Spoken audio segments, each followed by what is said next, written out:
বর্তমান সময়ে breast cancer নিয়ে ভীতিটা এত বেশি হয়েছে যে ব্রেস্টের যে কোনো সমস্যা হলেই প্রথমে আমরা ভয় পেয়ে যাই যে আমার ব্রেস্টে ক্যান্সার হলো কিনা।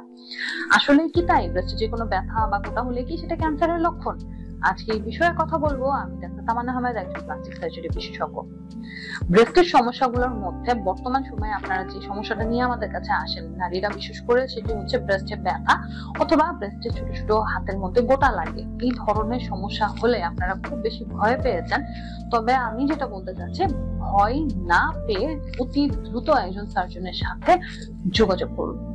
সার্জন আগে দেখবে আপনার ব্যথাটা কি ধরনের ব্যথা, আপনার পুরো হিস্ট্রি নিবে এবং ব্রেস্ট এক্সামিনেশন করে যদি সাসপিশিয়াস কিছু মনে হয় বা খারাপ কিছু মনে হয়, তাহলে সেক্ষেত্রে আমাদের হাতে বিভিন্ন ধরনের ইনভেস্টিগেশন বা পরীক্ষা নিরীক্ষা আছে, সেগুলোর মাধ্যমে আমরা কনফার্ম হতে পারবো যে আসলেও আপনার ব্রেস্টের যে সমস্যাটা সেটা কোনো ক্যান্সার কিনা। এখন বলে রাখি, ব্রেস্টে ক্যান্সার ছাড়াও বিভিন্ন ধরনের ছোট ছোট টিউমার হতে পারে, যেমন ব্রেস্টে ফাইব্রয়েডিনোমা হতে পারে।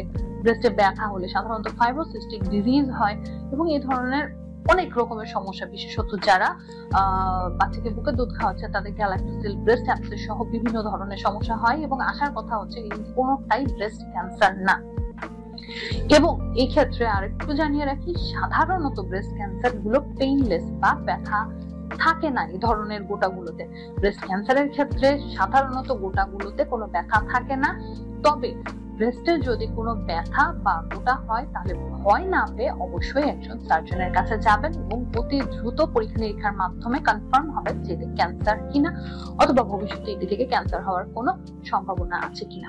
তাই ভয় না পেয়ে আমরা শুরু করব, সার্জনের কাছে যাব এবং ট্রিটমেন্ট অতি সত্বর শুরু করব। ধন্যবাদ।